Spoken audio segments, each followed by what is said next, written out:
You're listening to episode 159 of the Leadway Wealth Builders Podcast. My name is Chris Rickenbaugh, and I have a great interview for you today with Jack Carlile, who is the sales director at Lone Mountain Capital, and I've used them for all of my deals so far, fixing and flipping houses. They also do loans for new builds as well. They're big here in the Charlotte market, and I thought it would be awesome to be able to have him come on and be able to explain Lone Mountain, what they're looking for, how they lend, and what they lend on, and then be able to break it down for newer investors and what they should do for themselves to be able to get started. And this is coming from an actual hard money lender. So you guys need to be able to get out those pens and paper, make sure you're writing down what he's saying to be able to go get that first deal. So if you've never listened to this podcast before, this is the Leadway Wealth Builders Podcast. And like I said, my name is Chris Rickenbaugh, and I'm using this podcast to document my journey in real estate and business, and also talk a little bit about travel hacking and personal finance. You can find me on social media on Instagram and TikTok at chris.rickenbaugh. That's Chris.REICHENBACH. And if you're listening to this podcast, make sure you stay right where you are. But we're also available on YouTube, Apple Podcasts, Spotify, Podbean, and Amazon Music for you guys to be able to listen anywhere. So without further ado, let's hop into the interview with Jack. All right, let's hop into it. Jack Carlile coming to us all the way from Hawaii. How's it going? It's going good, Chris. How are you? Well, it's pretty dark and rainy here. Not sure about where you're at. It's if it's a day that ends in Y, it's going to be bright and sunny.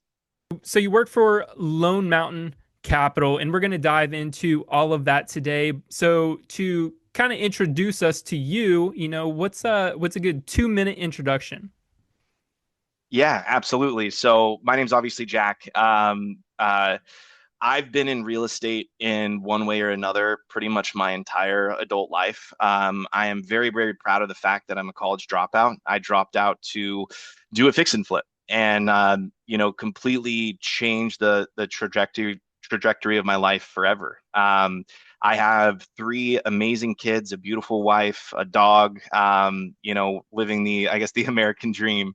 Yeah, I've had a long journey in real estate from, working as a wholesaler, a cold caller, working for people like Pace Morby and Vina Jetty and Jamil Damji, all the way to where I am right now. So I've been very blessed to, get introduced to real estate at a young age. And yeah, it might not be 2 minutes, but that's my background.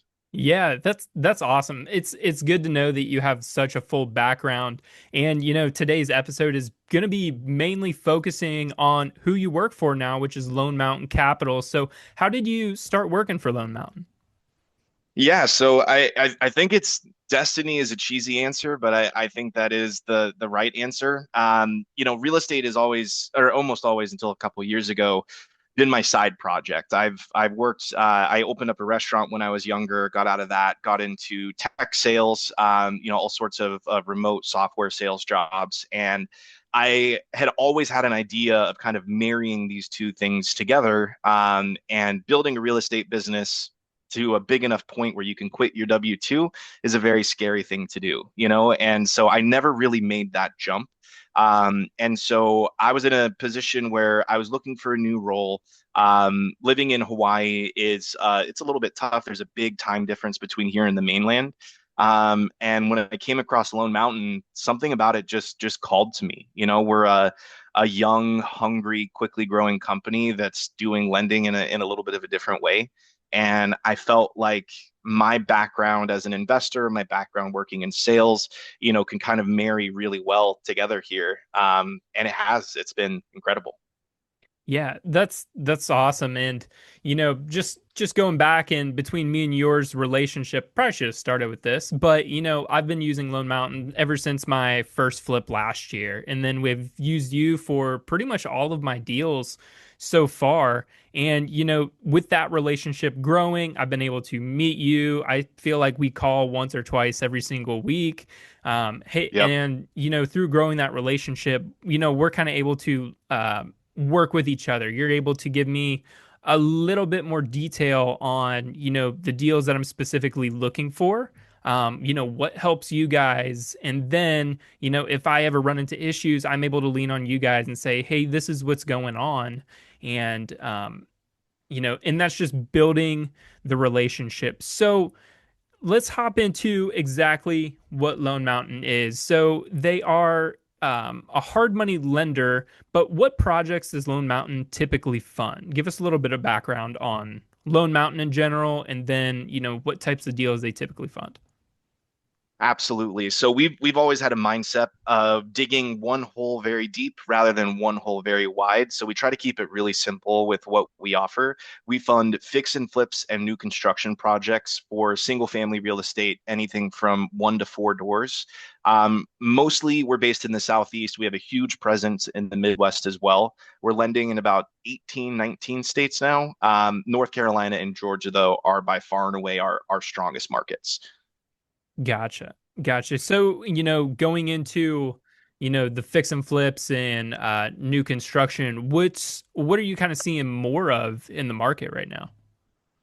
Yeah, so I would say a year ago we were seeing probably 80% fix and flips. As of last month, it was 57% fix and flips. I think a lot of people, as they gain more experience, they see that when you do a flip, you're opening up a can of worms. And oftentimes you open up a wall and there's literally worms inside the walls. It's a million little fires that you need to put out. And oftentimes, once you get a certain level of experience and build a lot of capital for these types of projects, people kind of graduate into new constructions, which is more of a checklist that you complete. So I work with a lot of people that a year ago were only doing flips, and now they're in the new construction game. But it's nearly 50-50 right now.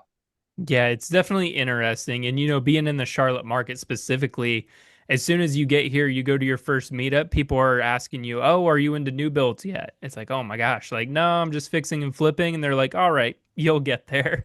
And, Yeah. talking about worms in the wall, we had yellow jackets. So pretty close to that. But, you know, diving into a little bit more of the specifics, what are say we're going to fix and flip a house, since that's kind of my specialty and kind of what I do.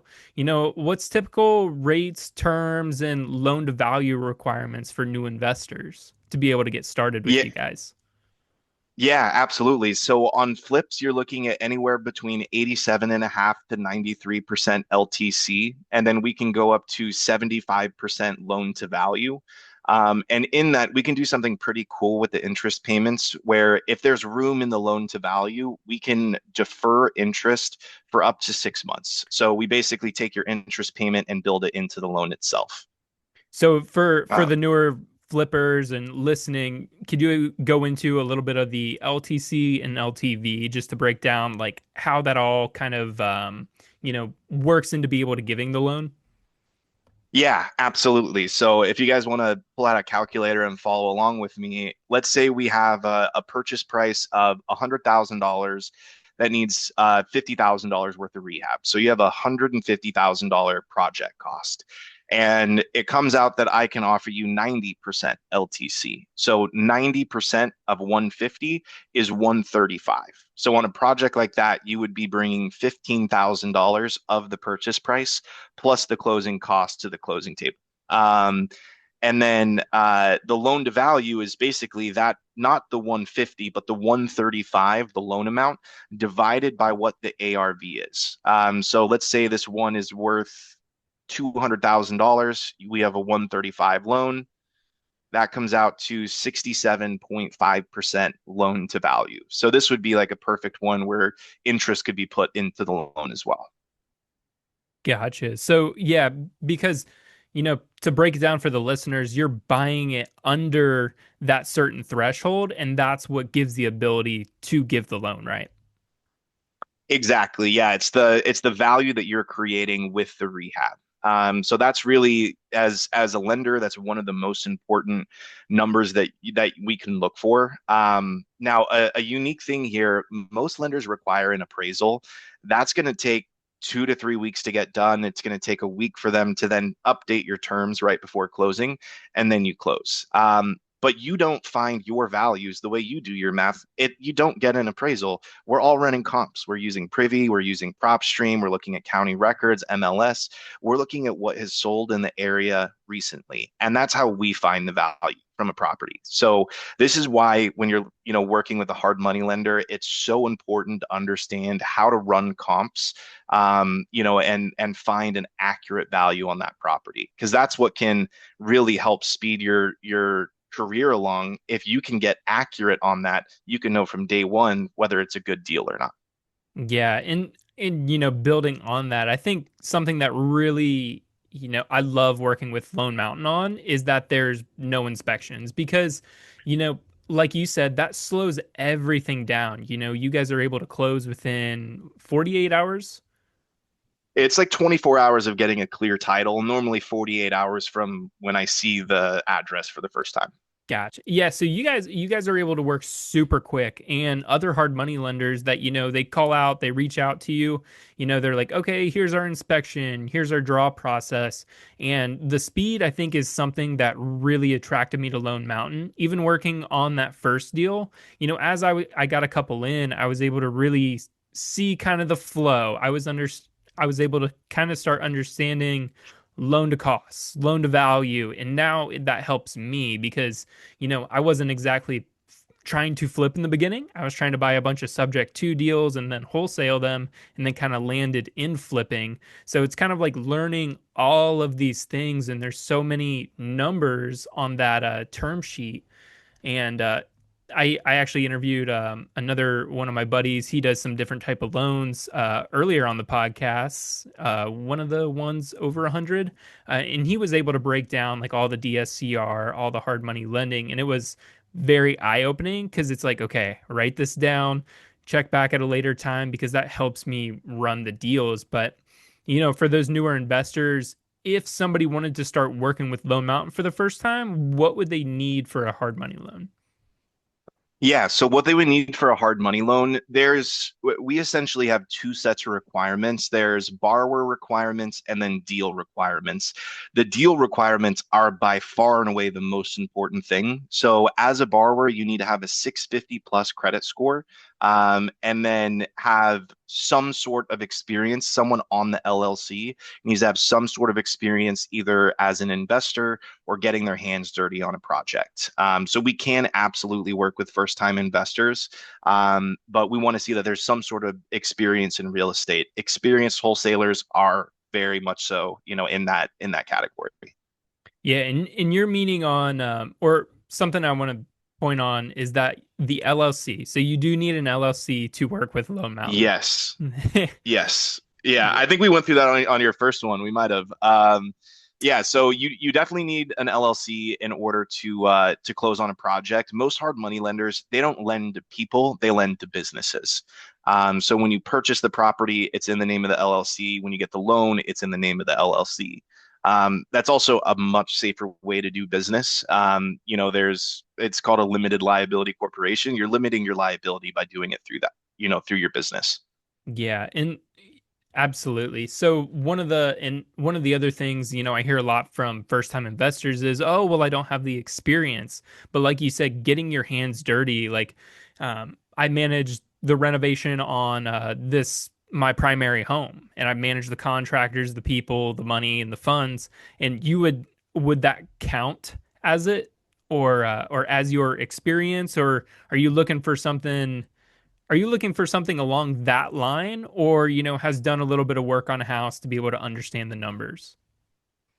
I would say if the rehab was large enough, if put in new countertops in your bathroom and new linoleum flooring, maybe not, but if you completely renovated your kitchen, completely renovated your bathrooms, put a new porch on it, redid your yard, and you oversaw that, I think we would count that as experience. But also anyone that's worked as a painter, a floor, someone doing flooring, drywall, cement work, anything where your hands have touched dirt on a single family real estate project, even commercial real estate. that's the hardest part of this, right? Like we can show you how the money works. We can't show you how to get your hands dirty, you know? So there's a lot of different categories, real estate agents, wholesalers. We just want to see some sort of experience related to real estate. Perfect. And then once, they do get that approval that, hey, we can lend to you, can you walk us through the lending process from, hey, you just got your application accepted. I found this house that you said it's 100. I need to put 35 grand into it, and then ARV is 200. Can you walk us through me submitting that deal to you to funding? Yeah, absolutely. So the way the process would work is you would just reach out to me with the general information on that project, address, purchase price, rehab budget, ARV. Then my underwriters would step in and take a look. I can give a preliminary term sheet, a preliminary idea of what your cost would be probably within 15 minutes. I would have final terms normally within a few hours. So I get those terms approved from my team. I bring them to you. At that point, we've also approved you as a borrower. We've looked at your experience, we've looked at your credit. So we know kind of what we're getting into here. If those terms work for you, we get, like you pointed out earlier, Chris, we get to avoid the inspection, we get to avoid the appraisal. At that point, it's paperwork time, right? I think what makes Lone Mountain such a great lender is our fundings team. They are unbelievably fast, reachable at all times of the day. So they're going to be collecting your corporate documents, insurance policies, budget, bank statements, proof of liquidity, all that kind of stuff. They collect and verify all that information. And at the same time, they reach out to, depending on what state you're in, either the closing attorney or the title company. And then they get started on the title work as well. So once those things start to come together, we collect all your documents. Everything's been verified and approved. This is a process, by the way, that can take as little as an hour if you get them all to us at once. So it's not a drawn out process at all. And then if your attorney is responsive, they give us the clear to close. Essentially, we would just set a time. There would be an amount of money that you need to send at closing. So let's say it's $20,000. You send 20, we're going to send all the rest of it. And then the closing attorney is going to handle the disbursement of funds. Seller walks away happy. We set up your loan, and then you're officially the owner of the property. So it's really fast, really simple. It's funny, the longer I've been in this, I've learned that insurance is actually so much of a factor in being able to close quickly. Having an insurance rep and even a title company as well, people that are responsive, that know you, that are going to prioritize you and your deals is super, super important. That's the number one thing I see when, closings get pushed back. It's typically because the insurance rep hasn't sent over the policy, the closing, the processor at the title company hasn't responded in 2 days, something like that. So those are relationships as you're building out your business that are, I think, almost equally as important as finding a good lender. Oh, for sure. I know I've had different problems with insurance before, and that's come up, and that's slowed down our being able to close. What I try to do is just try to connect people. I'm like, all right, you talk to her, you figure out what I need to be able to close on this, and that normally solves the issue because I don't need to have all of this information. You're going to learn some and bits and pieces along the way. For me, it's just easier to connect them and they go through 20 different emails. Hey, Chris, we need this. Sounds good, let's get it wrapped up. And Yep. but as for knowing if the deal is a good deal, say, hey, I thought the ARV is 200,000 here. How are you evaluating the risk on a certain deal? Is it more about the borrower or the property itself when it comes to hard money lending? Yeah, I would say some lenders are different. We probably put 85 to 90% of our consideration into the project itself. As long as you meet the minimum credit requirements and you have the money for it and the right level of experience, normally that's a box we can check very, very early on. Some lenders, again, they want to run a hard credit check and get HUDs for each one of your past flips, and it's an arduous process. And most of their approvals come from that. So like I said earlier, we're looking at comps when we're evaluating a project. I think I skipped over earlier, like kind of what our requirements are for the deal is location for us is super important. We only lend in metro areas and towns of roughly 35,000 plus. There's areas like Atlanta or Charlotte where there's a million small towns, 15 minutes this way, 15 minutes that way. Those are still counted as like metro areas. But location is really important. Rural properties are just hard to sell. You never want to be in a situation where you're selling a property and a house in a town of 3,000 people where only 52 people are even considering buying a house right now. You want to be in a larger area where there's a much larger buyer pool. So that's the number one most important thing. And then the way we look at comps can be a little bit different than some people. So there's a couple factors in this. So distance is super important. I know that everyone, that has gone through the training of like Jamil or Pace, they've learned this, but distance is key. You want to be in the same neighborhood or at most within a mile of the property, maybe slightly more if it's like a neighborhood that's very similar throughout.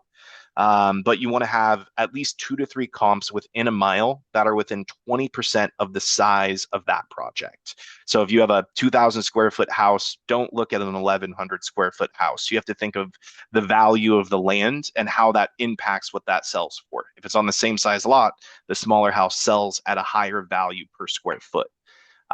So when we run our analysis, we're looking at homes within that range of distance, of size, and then we prioritize projects that have sold in the last 6 months. We can go a little bit over that, like 9 months, maybe as much as 12 if we need to, but 6 months really gives us a good snapshot of the market. And so all of that plays into our consideration. We're also looking at things like days on market. If everything in that neighborhood is taking 280 days to sell, that's probably a really bad idea for you to buy that property. Because Chris can tell you, if it takes you 280 days to sell, you're going to be selling your left kidney to make the interest payments. Oh It, yeah. it stacks up very, very quickly. So we look at days on market, we look at reductions in value in real estate in certain areas. Great example of this is St. Petersburg, Florida has gone down 14.7% year over year. So lenders like us just absolutely won't touch those areas. It is almost a guarantee that the ARV we place on it today is going to be much lower than what it can actually sell for 6, 9, 12 months later.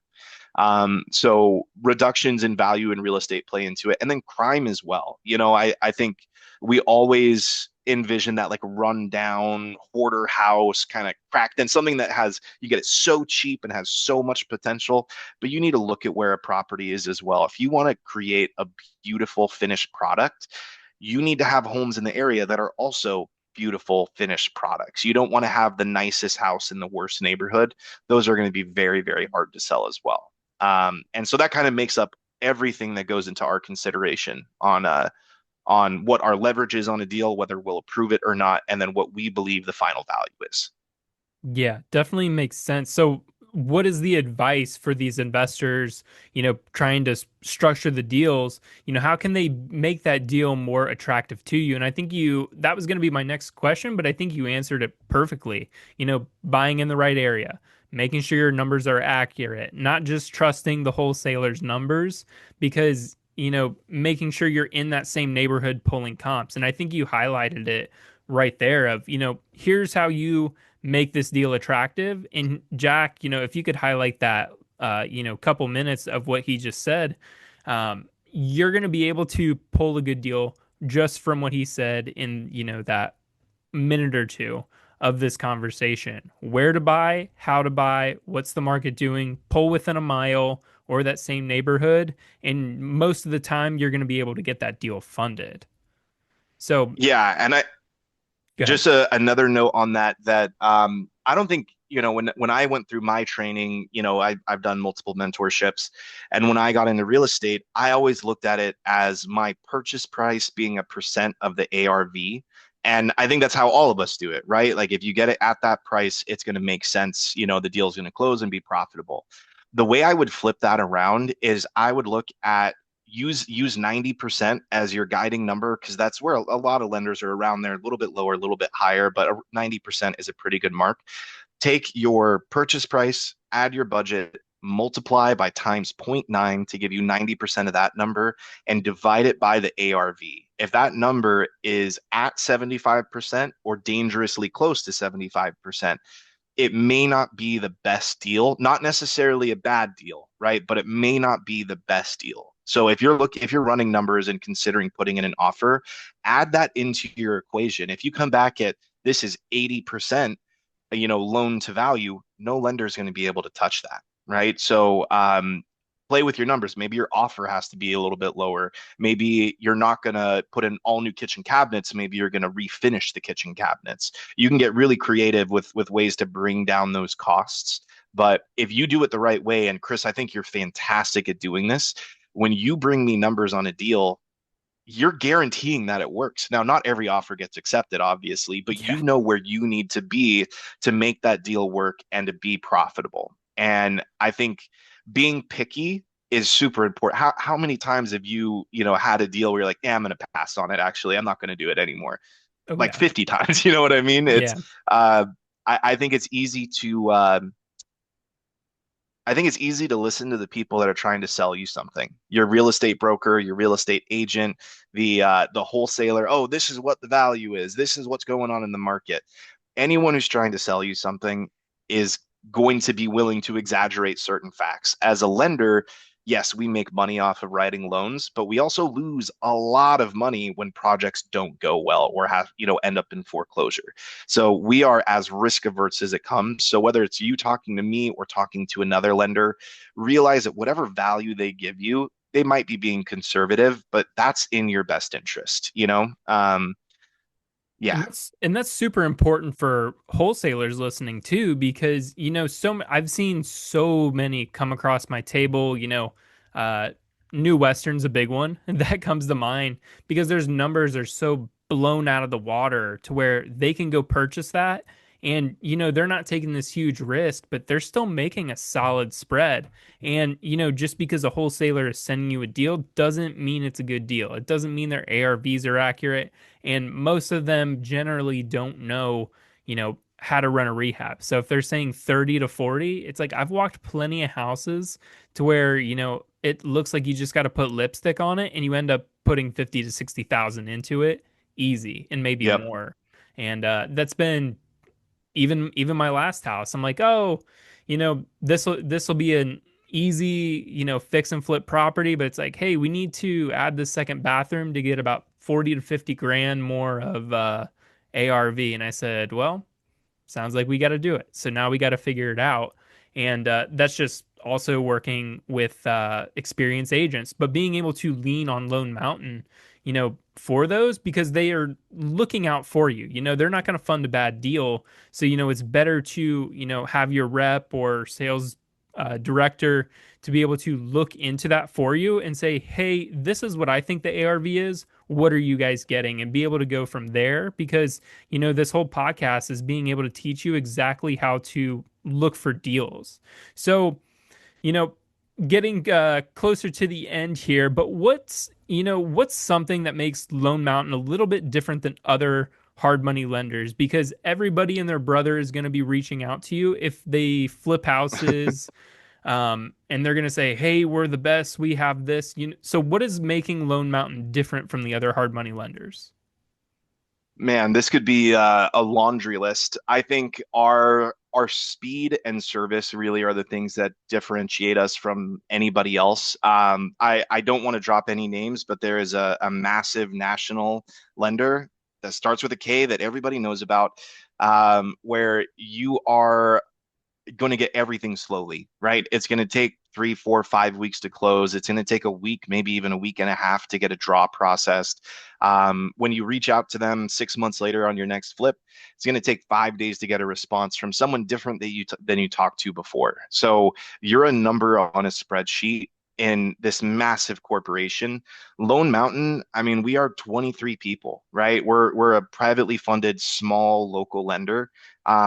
We try to humanize what other lenders have just kind of overlooked. So our speed of closing is huge. We can do, if you have a clear title and you can get me documents quickly, we can do a true 24-hour closing. And right now with draws, I can't stress this enough. Getting money for draws quickly is so unbelievably important because you'll find that even if you're coming into this flip with a lot more money than you think you need, there's going to be times where you're short on cash. There's going to be times when contractors are saying, "Hey, you owe me $6,000," and your HVAC guy says, "I need a $10,000 deposit," and you don't have it. You're waiting on your draw that you submitted 7 days ago that still hasn't hit your account yet.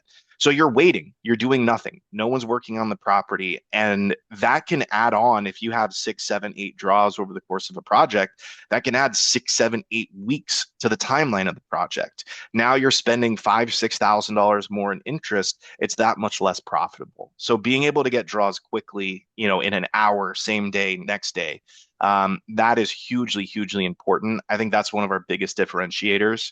But really just having a phone number and a name and an email for every single person you need to talk to. We have, if you need a draw or have a question about a draw, you call Gabby. If you're in the fundings process and you don't know what's going on, you call Serena. If you got a new deal, you call me, right? I think we give this really like a personal touch that other lenders just don't really consider. Oh, for sure. For sure. I think the biggest thing why I love working with Lone Mountain is because of the speed. Easy to close. Here's the information you need, and it's the same every time. It's a little daunting at first for a first-time investor to give all that, but once you've done that, it's the same closing every single time, and you're not, putting out all of that information again. And then the speed on the draws, that's the biggest part. Figure out, what your budget is, be able to put it in, take the pictures, submit it. They'll ask you a couple of questions and for a lien waiver, and then you're good to go. And, being able to get that the next day, that is the most important in this because you're able to keep that project moving. So, um, you know, wrapping up here, but, we talked a little bit in the beginning about, flipping houses. Then once you kind of, get out of those baby steps, you start talking about developing and building houses. So what kind of shift have you seen in the deals or investors coming to you over the past year, in general?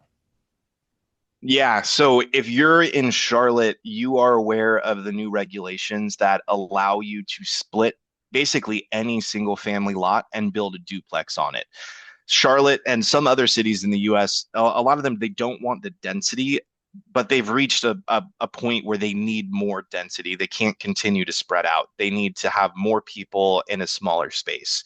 So I think one of the biggest shifts we saw was that change in regulation that allowed people to buy a house, a 3,000 square foot house built in 2007 in reasonable condition, not even in bad shape, tear it down, build a duplex, and profit $250,000 off of it. That has been probably the biggest shift. I want to say about 35% of all of our new construction loans are duplexes in Charlotte right now. But the thing with new constructions, I think what we've all seen in the market is it's it's hard to sell a property right now. It's a buyer's market, right? Oh No yeah. matter how good your property looks, how bad it looks, where it is tough to sell a property right now. The people that are buying properties before, if we look at, 2021, 2022, 2023, they were at a situation where they had to make an offer right away, and fingers crossed they made the first offer and they got accepted, and they're offering 20K over asking price. I tried to buy a house in Phoenix in 2020. I was an idiot. I shouldn't have even tried. So now buyers are being very cautious. They're being very selective, and everybody wants to live in a new house. Everyone listening to this, if you look in your bathroom, if you look in your kitchen, you can't tell me that you don't want one that's better or newer, right? And nothing comes better or newer than a new construction. So there's a lot more interest on new construction properties, and they sell for more. They simply sell for more. And because you're building the house, you're not buying a house that already people have made money from building, you're getting a higher profit margin. So as an example of this, on a fix and flip, we go up to 75% loan to value. Most deals we do have no problem being within that range. On new constructions, it's 70% loan to value. Again, I do new construction loans all the time where your total cost is 55% of the value of the property. You buy a lot for 30K, you build a house on it for 250K, that's 280K all in, and you're selling it for 475. So there is just significantly more profit in new constructions.